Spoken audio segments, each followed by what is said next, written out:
was the C-sharp minor etude from Rachmaninoff's Etude-tableau, the first book, Opus 33. I am probably labeling it in this video as Opus 33 number 9, but there's some numbering questions about it because of revisions, and some etudes were lost and some were rearranged. So we'll just say it's the C-sharp minor from Opus 33. So maybe the first thing to talk about is the fact that it's an Etude-tableau, right? It's not necessarily just an etude, and I think that's important for what I'm going to be discussing later. Etude-tableau, tableau is like a picture. So these are maybe etudes in the sense that they're short and they're difficult, but we have to remember that they're also mainly picture pieces. And I bring this up because I'm going to talk about a few things. This will hopefully be a weekly series where I'll play an etude, I'll discuss it, and I'll discuss what's difficult about it, what it works on, right? If it's an etude, it's a technical study, you would expect it to work on something, and whether or not I think it's an effective etude, right? I'll just go ahead and say this I don't think is an effective etude. I think it's a fantastic work, right? It's a great piece. It's a great performance work, but in terms of improving one's technique, it's not so great. This is one of those pieces that I think the composer wrote something kind of difficult and then said, well, it's less than 5 minutes, I'll just call it an etude. So let's get into it. What are the difficulties? I think there are two main difficulties here, and one is a physical technical problem. Maybe the one physical issue is the left hand, right? We have these triplet motions. We have these triplets throughout, and those are difficult because you need to be fairly athletic in your motion there. And then I think the other difficulty is organizing all the chords and all the voices in this piece so that you don't just hear one wall of sound. What I mean by that is it's very tempting to play the opening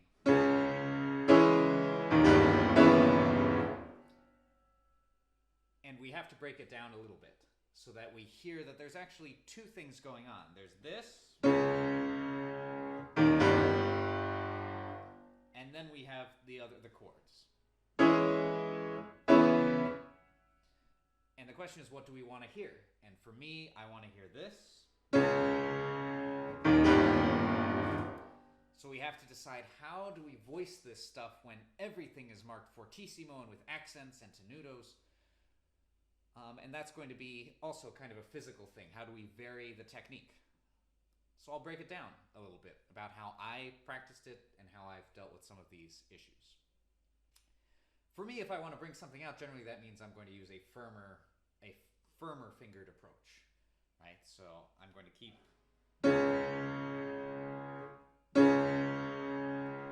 that fairly strong compared to the chord afterwards.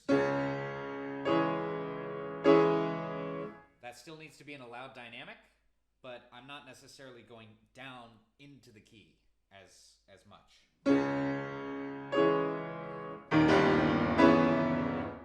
Same thing the second time. So I'm thinking more upward on the chord that I think is accompaniment.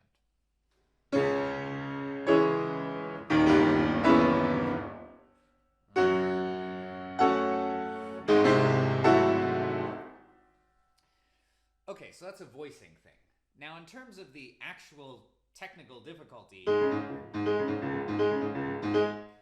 I break it down into what is actually going on here. We have two positions, essentially. We have the first, and then we have the second, and then we're actually back in the first position.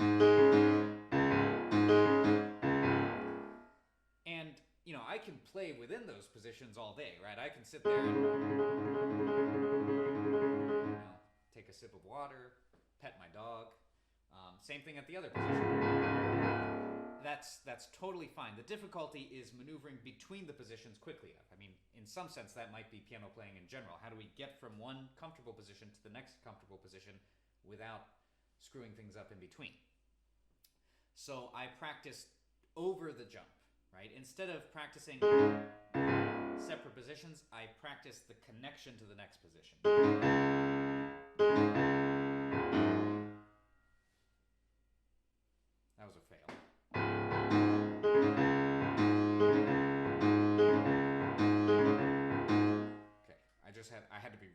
focus for a few seconds there. But that's how I practice it. I practice in between the jumps. And that is essentially what this etude is. Now, there's some dramatic timing that's going to be up to you. There is this big scale passage. And that, you know, it's not necessarily a normal scale. I never really practiced my scale, so maybe I, you know, shouldn't be talking about how to practice this.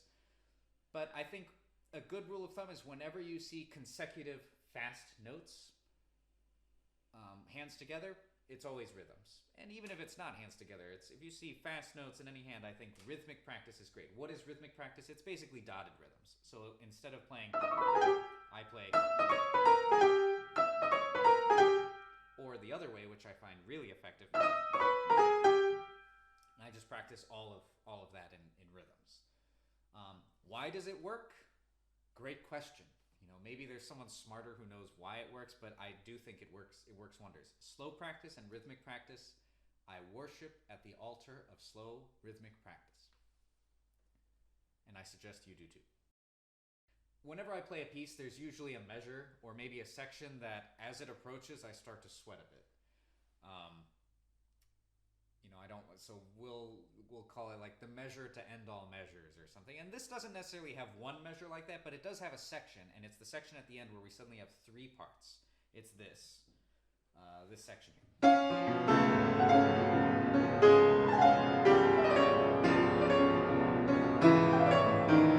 And it continues on. So this is difficult because instead of having just two layers, we have three. We have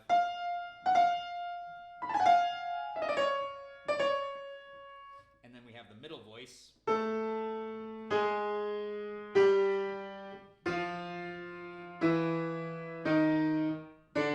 then we have the bottom voice, which is the same left-hand pattern we've had as before, but it's really spread out and difficult. Right,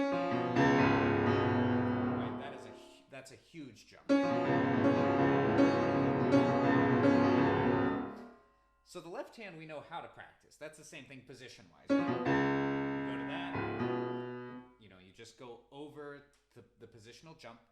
What I like to do in order to organize all three sections, or not all three sections, all three parts, is, you know, isolate it and play one part extremely loudly and the others softly. So if I want to bring out the top, if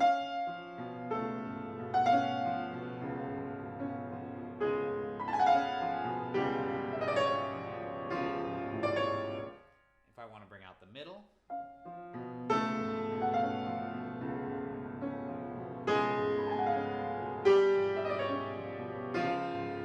and then of course if I want to bring out the bottom.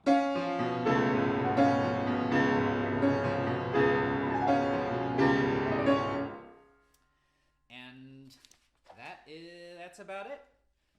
So that's this etude. So okay, to recap, I think there's two difficult parts. There's a actual physical technical difficulty, which is left hand fluency, left hand jumps, and then there is this voicing problem. You know, decision making. It's more of a mental challenge to go through and figure out what do I want to bring out and how will I achieve that effect, even though most of the dynamics are flat.